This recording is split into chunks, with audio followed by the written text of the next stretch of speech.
Chapitre 9. Humeur noire. Au même instant, loin de là, Lancelot s'éveillait lui aussi. C'est le froid qui l'avait tiré du sommeil. Ouvrant les yeux, il constata qu'il n'y avait pas de feu dans la cheminée, puis que la fenêtre était grande ouverte. Des flocons épais, mais légers, planants, tombaient jusque dans l'embrasure de la porte. Il se leva. Les souvenirs de la veille lui revinrent, par bribes. Guenièvre, leurs discussions, leurs décisions, l'épée. Il jeta un coup d'œil au dehors. Tout était blanc. Tout Camelot avait été enfoui sous le grand silence froid de la neige. Il frissonna. Il était nu. Il se retourna vers le lit. Guenièvre y dormait encore, l'épée plantée tout contre sa hanche. Une couverture d'hermine la recouvrait à demi. Il s'approcha d'elle. Il s'agenouilla. Il lui effleura la tempe d'un baiser. Il ne revenait toujours pas, après tant d'années passées dans l'illusion du val sans retour, qu'elle soit vivante et chaude. « Va-t'en maintenant, tu dois t'en aller. » Il sursauta, regarda autour de lui. Il n'y avait personne dans la chambre. Pourtant, cette voix lui rappelait quelqu'un. « Je ne te le répéterai pas, va-t'en. » Cette voix, ben oui, c'était la sienne.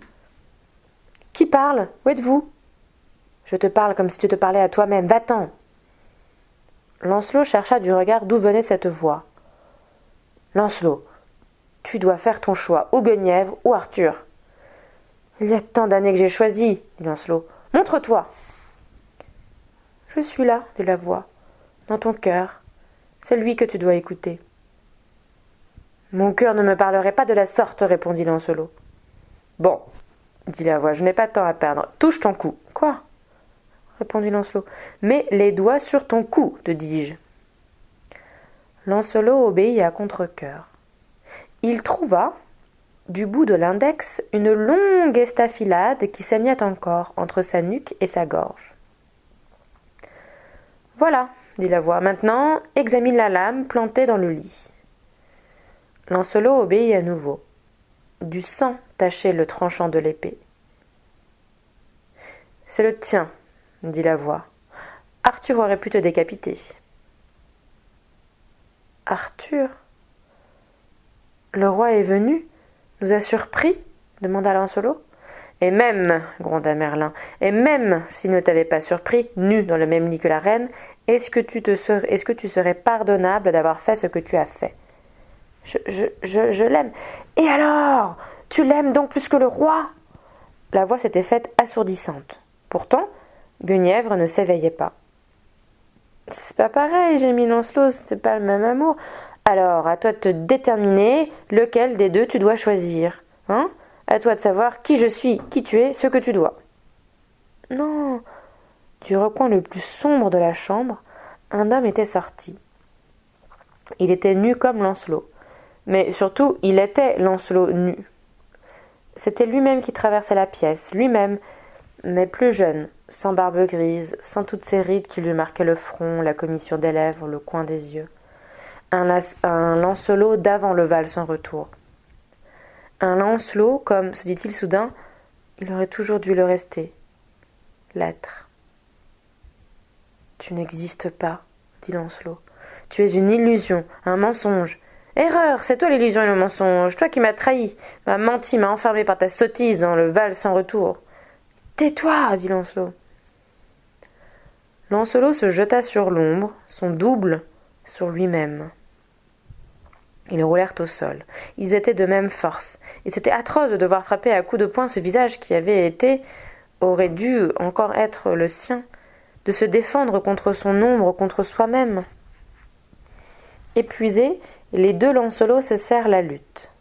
Ils n'avaient plus de souffle. L'un d'eux finit par demander « Que devons-nous faire ?» À quoi l'autre répondit « Soyons nous-mêmes. » Mais qui ? L'enfant que Viviane a élevé ?